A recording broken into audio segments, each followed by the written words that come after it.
ॐ नमो भगवते वासुदेवाय।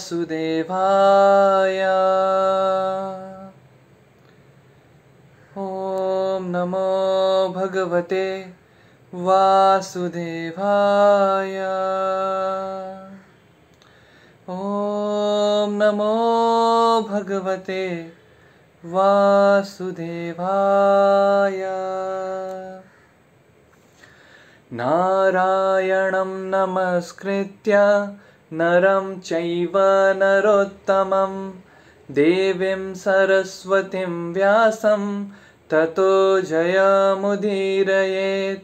नष्टप्रायेषु भद्रेषु नित्यं भागवत सेवया भगवति उत्तमश्लोके भक्तिर्भवति नैष्टिकी। कृष्णाय वासुदेवाय देवकी नंदनाय च नंदगोपकुमाराय गोविंदाय नमो नमः। हरे कृष्णा। तो आज का जो हमारा श्लोक है श्रीमद् भागवतम छठा स्कंद दूसरा अध्याय एवं 46 नंबर का श्लोक। नात परम कर्म निबंध कृंतनम मुमुक्षतां तीर्थपदानुकीर्तनात् न यत् पुनः कर्मषु सज्जते मनो रजस्तमोभ्यां कलिलं तथोन्यथा। तो हम इसका अभी ट्रांसलेशन पढ़ते हैं, उसके बाद मतलब अनुवाद के बाद में प्रभुपाद जी के द्वारा दिया तात्पर्य पढ़ेंगे और उसके बाद इस श्लोक पे चर्चा करेंगे। अनुवाद इस प्रकार है। अतः जो व्यक्ति भवबंधन से मुक्त होना चाहता है उसे चाहिए कि उन पूर्ण पुरुषोत्तम भगवान के नाम, यश, रूप तथा लीलाओं के कीर्तन तथा गुणगान की विधि को अपनाएं, जिनके चरणों पर सारे तीर्थ स्थान स्थित हैं। अन्य साधनों से यथा पवित्र पश्चाताप, ज्ञान, योगिक ध्यान से उसे उचित लाभ प्राप्त नहीं हो सकता, क्योंकि ऐसी विधियों का पालन करने पर भी मनुष्य अपने मन को वश में न कर सकने के कारण पुनः सकाम कर्म करने लगता है, क्योंकि मन प्रकृति के निम्न गुणों से यथा रजो तथा तमो गुणों से संदूषित रहता है। तात्पर्य: वस्तुतः यह देखा गया है कि तथाकथित सिद्धि प्राप्त कर लेने के बाद भी अनेक कर्मी, ज्ञानी तथा योगी पुनः भौतिक कर्मों में लिप्त हो जाते हैं। अनेक तथाकथित स्वामी तथा योगी भौतिक कर्मों को मिथ्या कहकर त्याग देते हैं, जगन मिथ्या, किंतु तो भी कुछ काल बाद वह पुनः अस्पताल तथा पाठशालाएं खोलने या जनता के लाभ हेतु अन्य कार्य जैसे भौतिक कार्य करने लगते हैं। कभी कभी वह राजनीति में भाग लेते हैं, यद्यपि वे मिथ्या ही अपने आप को सन्यासी घोषित करते हैं, किंतु सम्यक निष्कर्ष तो यह है कि यदि कोई वास्तव में भौतिक जगत से बाहर निकलने को इच्छुक है तो उसे भक्ति ग्रहण करनी चाहिए, जिसका शुभारंभ श्रवणम कीर्तनम विष्णु अर्थात भगवान की महिमा के कीर्तन तथा श्रवण से होता है। कृष्ण भावनामृत आंदोलन ने वस्तुतः इसे सिद्ध कर दिया है। पाश्चात्य देशों में जहाँ अनेक युवक नशीली दवाओं की लत में थे और जिनमें अनेक बुरी आदतें थीं, उन्होंने उन सारी लालसाओं को त्याग दिया और वह कृष्ण भावनामृत आंदोलन में सम्मिलित होते ही गंभीरता पूर्वक भगवान की महिमा का कीर्तन करने में जुट गए। दूसरे शब्दों में रजो तथा तमो गुणों में संपन्न कर्मों के प्रायश्चित की यह पूर्ण विधि है। श्रीमद् भागवतम 1:2:19 में कहा गया है, तदा रजस्तमो भावा कामलोभादयश्चय चेत एतेरना विद्धम स्थितम सत्वे प्रसीदति। रजो तथा तमो गुणों के फल स्वरूप मनुष्य अधिकाधिक कामी तथा लोभी बन जाता है, किंतु जब वह कीर्तन तथा श्रवण विधि अपना लेता है तो वह सतोगुण के पद को प्राप्त होता है और सुखी बन जाता है। ज्यों ज्यों वह भक्ति में प्रगति करता है उसके सारे संशय पूर्णतया नष्ट हो जाते हैं। भिद्यते हृदय ग्रंथिश सिद्ध्यन्ते सर्व संशय। इस तरह सकाम कर्मों के लिए उसकी इच्छा रूपी ग्रंथि छिन्न भिन्न हो जाती है। ओम अज्ञानतिमिरन्धस्य ज्ञानाञ्जनशलाकया चक्षुरुन्मीलितं येन तस्मै श्रीगुरुवे नमः। श्रीचैतन्यमनोभीष्टं स्थापितं येन भूतले स्वयं रूपः कदा मह्यं ददाति स्वपदान्तिकं। वन्देऽहं श्रीगुरो श्रीयुतः पदकमलं श्रीगुरुन् वैष्णवांश्च श्रीरूपं साग्रजातं सहगण रघुनाथं वितं तं सजीवं साद्वैतं सावधूतं परिजनसहितं कृष्णचैतन्यदेवं श्रीराधा कृष्णपादान् सहगण ललिता श्रीविशाखान्वितांश्च। नमः ओं विष्णुपादाय कृष्णपृष्ठाय भूतले श्रीमते भक्तिवेदांत स्वामिन् इति नामिने। नमस्ते सारस्वते देवे गौरवाणी प्रचारिणे निर्विशेष शून्यवादी पाश्चात्य देशतारिणे। नमो महावदन्याय कृष्ण प्रेम प्रदायते कृष्णाय कृष्ण चैतन्य नामने गौरत्विषे नमः।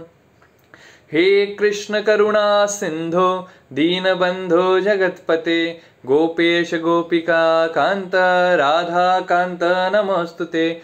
तप्त कांचन गौरांगी राधे वृंदावनेश्वरी वृषभानुसुते देवी प्रणमामि हरिप्रिये। वाञ्छाकल्पतरुभ्यश्च कृपा सिन्धुभ्य एव च पतितानां पावनेभ्यो वैष्णवेभ्यो नमो नमः। जय श्री कृष्ण चैतन्य प्रभु नित्यानंद श्री अद्वैत गदाधर श्रीवासादि गौर भक्त वृंद। हरे कृष्ण कृष्ण कृष्ण हरे हरे हरे राम राम राम हरे हरे। मुखं करोति वाचालं पंगुं लंघयते गिरिं यत्कृपातमहं वन्दे श्रीगुरो दीनतारिणं। गुरुवे गौरचन्द्राय राधिकाय तदालय कृष्णाय कृष्णभक्ताय तद्भक्ताय नमो नमः। हरे कृष्णा। तो आज की भागवत सत्र में आपका बहुत ही स्वागत है। तो हम एक बार ट्रांसलेशन पुनः देख लेते हैं। जो व्यक्ति भवबंधन से मुक्त होना चाहता है उसे चाहिए कि उन पूर्ण पुरुषोत्तम भगवान के नाम यश रूप तथा लीलाओं के कीर्तन तथा गुणगान की विधि को अपनाए जिनके चरणों पर सारे तीर्थ स्थान स्थित हैं। अन्य साधनों से या पवित्र पश्चाताप ज्ञान योगिक ध्यान से उसे उचित लाभ प्राप्त नहीं हो सकता। ऐसी विधियों का पालन करने से मनुष्य अपने मन को, क्योंकि मन प्रकृति के निम्न गुणों से यत रजो तथा बहुत ही प्यारा श्लोक है और इसका जो तात्पर्य है वो और भी बहुत प्यारा है। प्रभुपाद जी बता रहे हैं संन्यास धर्म क्या होता है और कैसे कुछ लोग मिथ्या धर्म पालन कर रहे हैं, संन्यास धर्म को पूर्ण रूप से पालन नहीं करते हैं और पुनः फिर कर्मी जीवन में या भौतिक कार्यों में आके लग जाते हैं। और हरिनाम की महिमा भी बहुत अच्छे से बताई गई है।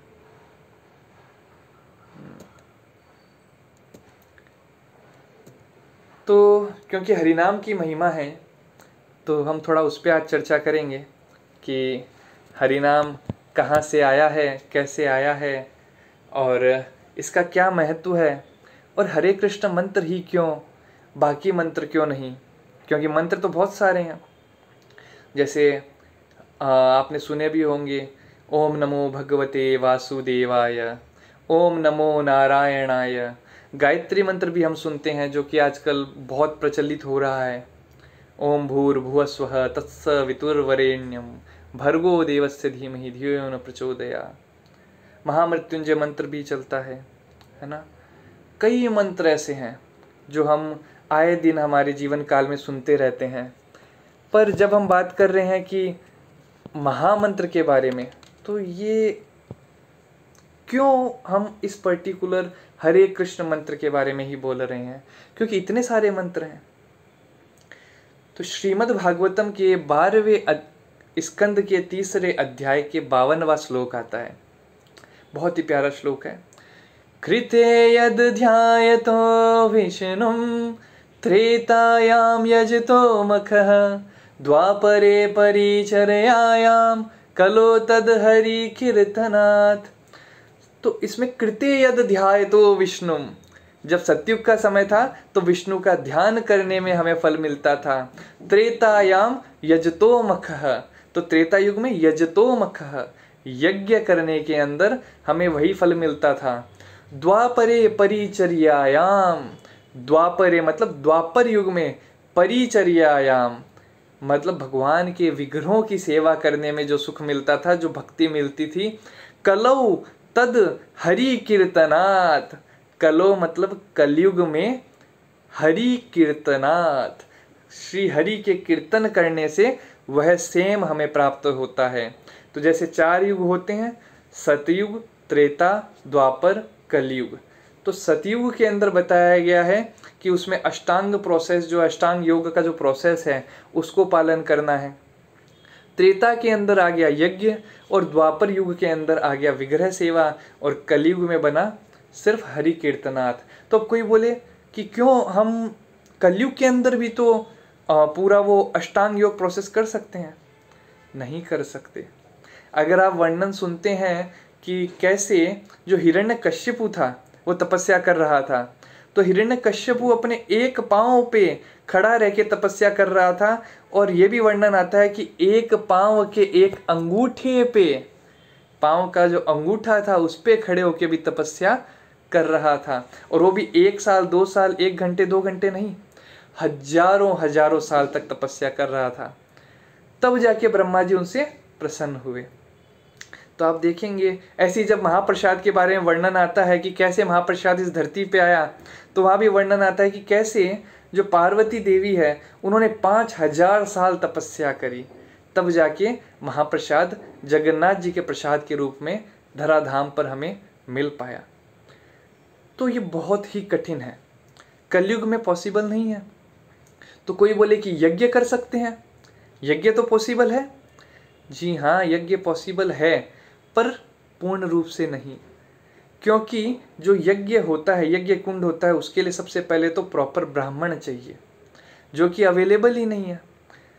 जो ब्राह्मण है भी, जो अपने जात से ब्राह्मण है, वो कर्म से ब्राह्मण नहीं है ना। और कर्म के ब्राह्मण बहुत कम अवेलेबल हैं, और जो कर्म से थोड़े ब्राह्मण है भी तो उन्हें शास्त्रों का उतना ज्ञान नहीं है, और जिन्हें शास्त्रों का ज्ञान है तो उनके उच्चारण उतने पूर्ण नहीं है। और यज्ञ में तो हर चीज पूर्ण चाहिए, तभी तो आप जो सर्वपूर्ण है उनको बुला पाएंगे। ओम पूर्णमद पूर्णमिदं पूर्णात् पूर्णद उच्यते पूर्णस्य पूर्णमादाय पूर्णमेवावशिष्यते। भगवान जो है वो पूर्ण है, और उन पूर्ण को पुकारने के लिए हमें भी उस प्रोसेस में पूर्णता होनी जरूरी है। इसीलिए त्रेता युग के अंदर वो था, अभी वो नहीं कर सकते। द्वापरे परिचर्यायाम, द्वापर युग में बोला गया है विग्रह सेवा। तो आज भी आप विग्रह सेवा करते हैं, और कहा जाता है कि जैसे मंदिरों में विग्रह सेवा करते हैं या घर में भी लोग विग्रह रखते हैं, पर वो विग्रह सेवा भी एक्चुअल विग्रह सेवा नहीं है जो शास्त्रों में रिकमेंड की गई है। जैसा कि मैंने बताया कि पहले तो विग्रह सेवा करने वाला ब्राह्मण हो, ब्राह्मण कर्म से भी हो, और कर्म से ब्राह्मण होने के बाद में उस एक प्रोसेस होता है। आप अगर विग्रह सेवा के प्रोसेस में जाएंगे तो जो कपड़े पहने होते हैं उसमें कोई भी टाँके नहीं लगे होने चाहिए, स्नान करना है, कपड़े पहनते समय शरीर, खुद के ही शरीर को छूना नहीं चाहिए, और जाते टाइम पूरे टाइम जो ध्यान होना चाहिए वो सिर्फ भगवान का ध्यान होना चाहिए।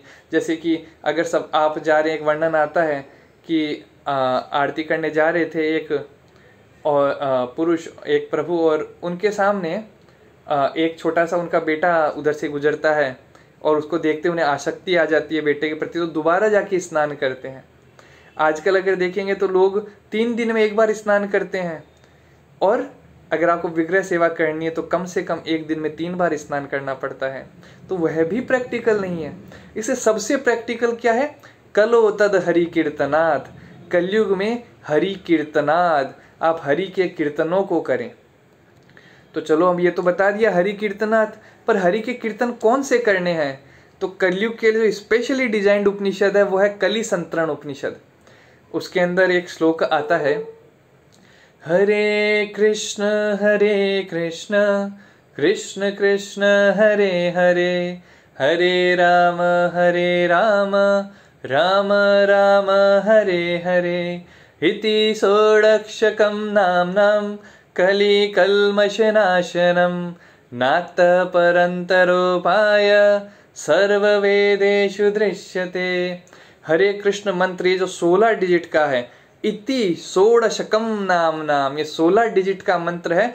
कली कलमश नाशनम, कलयुग के सारे कलमशों का नाश कर देगा। नाथ परंतरोपाय सर्व वेदेषु दृश्यते, ये सभी अशुभता को नष्ट करेगा। और यह जो मंत्र है ये सभी वेदों का सार निचोड़ के दिया गया है।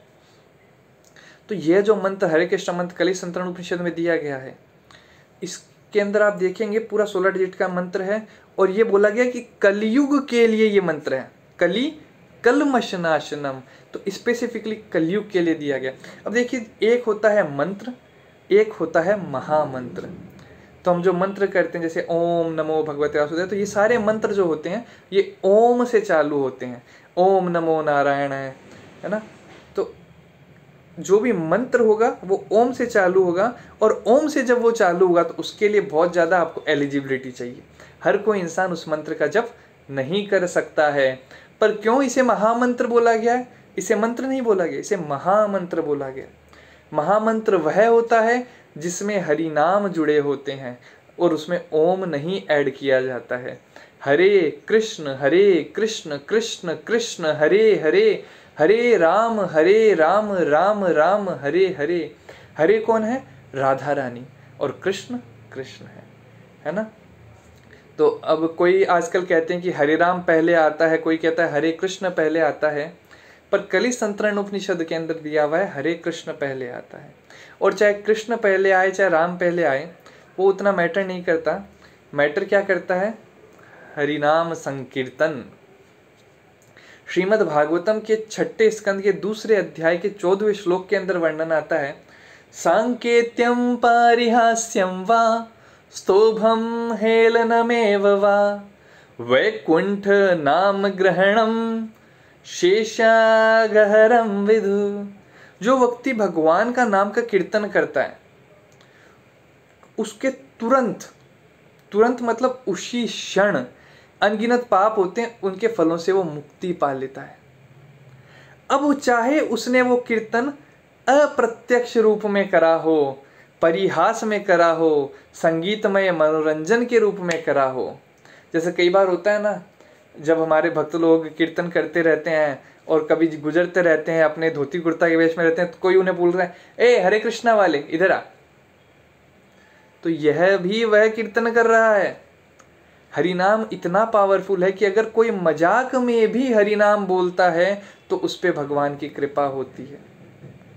मनोरंजन के रूप में भी, जैसे एक गाना आया था बहुत सालों पहले, दम मारो दम मिट गए गम, बोलो सुबह शाम हरे कृष्ण हरे राम। तो उन्होंने मनोरंजन के लिए संगीतमय तरीके से ही कर दिया, पर इससे भी जनता को लाभ हुआ। परिहास में कोई करता है या संकेत के रूप में करता है तो भी जनता को लाभ होता है, एवं स्वयं को भी लाभ होता है, उसको स्वीकृति मिल रही है। और इस जन्म में नहीं तो अगले जन्म में एटलीस्ट वो भक्ति कर पाएगा। यह पावर है हरिनाम की।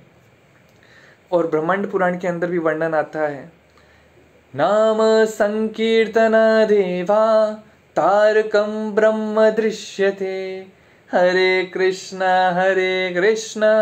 कृष्ण कृष्ण हरे हरे, हरे राम राम राम हरे हरे।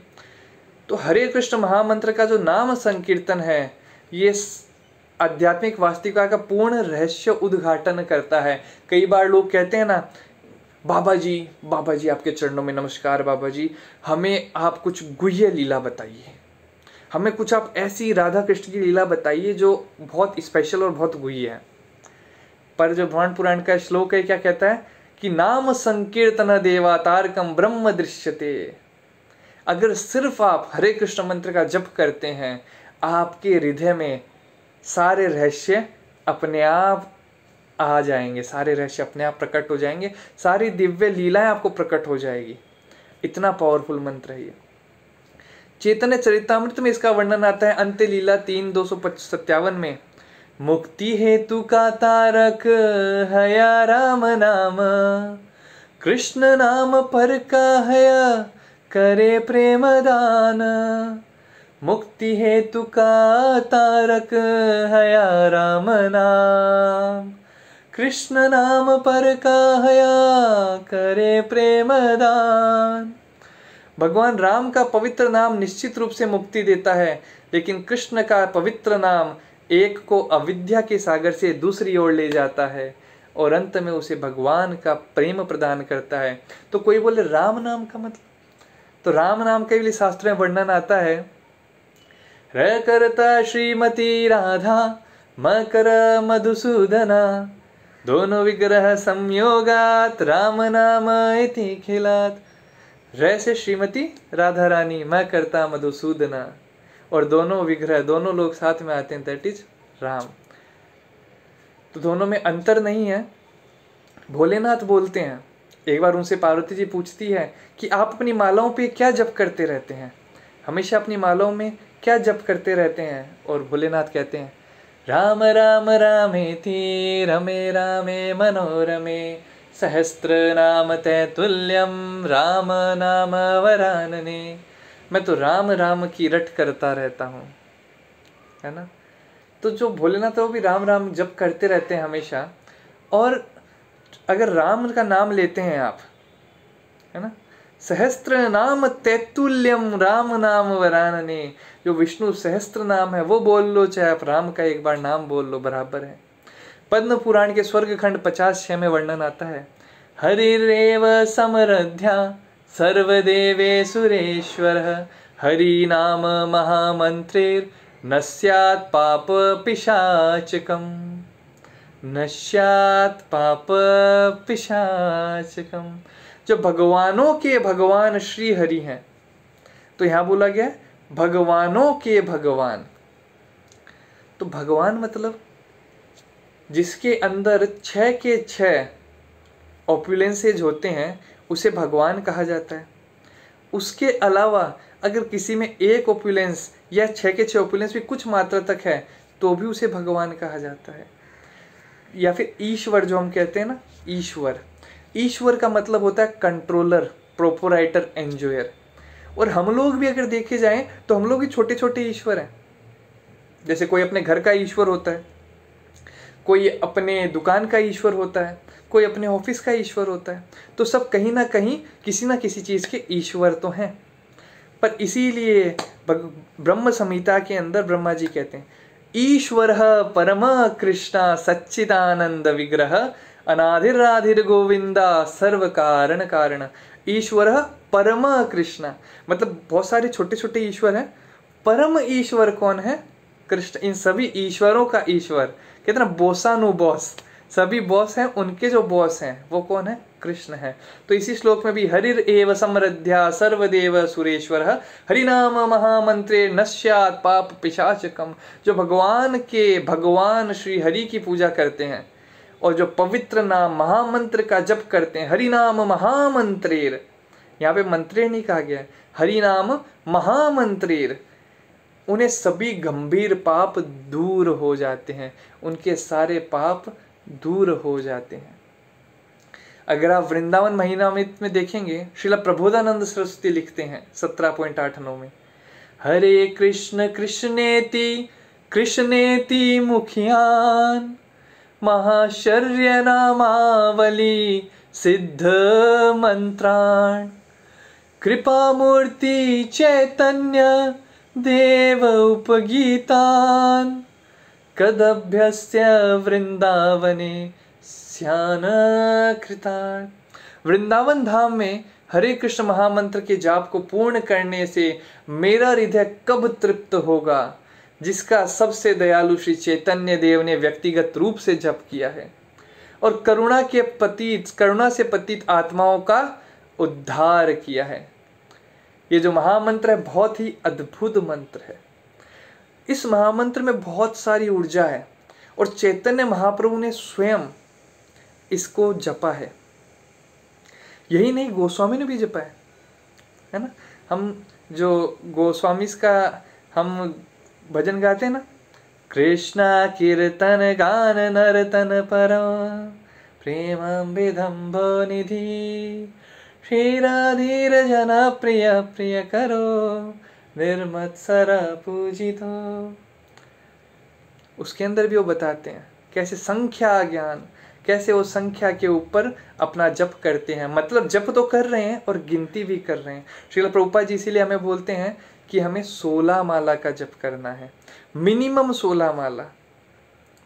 क्योंकि 16 माला कम से कम करते हैं तो एक तरह से हम हमारे डॉक्टर से साइन ले चुके हैं कि प्रिस्क्रिप्शन प्रॉपर है। हमारे डॉक्टर कौन है? श्रील प्रभुपाद। जैसे कहा जाता है ना, कई लोग कहते हैं कि पैरासीटामोल खा लो, बुखार है तो, है ना, पैरासीटामोल खाओगे बुखार आपका कम हो जाएगा। पर उस पैरासीटामोल के भी हर एक इंसान के बुखार के अनुसार डोज बदले जाते हैं। किसी को 250 mg से काम हो जाता है, किसी को 500 mg, किसी को डोलो 650 लग जाती है ना, और किसी को दिन में 4 बार लेना पड़ जाता है इतनी भारी भारी मेडिसिन को भी। तो हर एक की अलग नीड है उसके बीमारी के अनुसार। पर प्रभुपाद जी क्या बोले? प्रभुपाद जी बोले तुम बस 16 माला का हर दिन जप करो, कम से कम, और मैं तुम्हारी जिम्मेदारी लेता हूं तुम्हें भगवत धाम ले जाने के लिए। तो हरिनाम की बहुत सारी महिमा है जो आज हमने देखा। अब हम देख लेते हैं कैसे हरिनाम नहीं करना चाहिए और कैसे हरिनाम करना चाहिए। तो जैसे एक बच्चा ना, छोटा बच्चा अपने माँ बाप से बिछड़ने के बाद कैसे रोता है, वैसे हमें रोना चाहिए हरिनाम करते समय। रोने का मतलब ये नहीं है कि हमें आंसू बहा के रोना है, हमें दिल से रोना है। आंसू बहा के रोना तो सहजिया हो गया। दिल से रोएंगे और हरिनाम जप करेंगे तो वो हरिनाम हमारे हृदय तक जाएगा और हमारे हृदय को शुद्ध बनाएगा। प्रतिदिन कम से कम 16 माला का जप करना है, क्योंकि प्रभुपाद जी ने कहा कम से कम 16 माला तो करें। इसलिए हर दिन 16 माला करना है। कोशिश करिए एकादशी किसी आचार्य का तिरोभाव अभिभाव हो तो और ज़्यादा जप कर सकें। हाथ में मोबाइल फ़ोन रख के वैसे जप ना करें। कई बार ऐसा होता है, मैं एक दिन सफ़र कर रहा था और एक भक्त गाड़ी ड्राइव कर रहा था और उन्होंने एक हाथ में अपने से माला ले रखी और हरे कृष्ण कृष्ण कृष्ण हरे हरे राम राम राम हरे हरे हरे कृष्ण कृष्ण। नहीं, बहुत रिस्की है ये। हाथ में मोबाइल रखना या गाड़ी चलाते टाइम जप करना। गाड़ी चलाते टाइम आप मुंह से कर सकते हैं, माला साइड में रखिए। और जब जप करते हैं तो उस जप को सुनिए भी। श्रवणम कीर्तनम विष्णु स्मरणम पाद सेवनम अर्चनम वंदनम दास्यम साख्यम आत्मनिवेदनम इति पुंसार्पिता विष्णु भक्तिश्च नवलक्षण। तो 9 लक्षण बताए गए हैं भक्ति के। इसमें सबसे पहला है श्रवणम, दूसरा है कीर्तनम, तीसरा है विष्णु स्मरणम। तो जब आप जप करेंगे, अपने मुंह से जप करेंगे और कानों से सुनेंगे, तो आप कीर्तन भी कर रहे हैं और आप श्रवण भी कर रहे हैं, और उससे क्या होगा? विष्णु स्मरणम भी आपके हृदय में होगा। आप भगवान को स्मरण कर पाएंगे।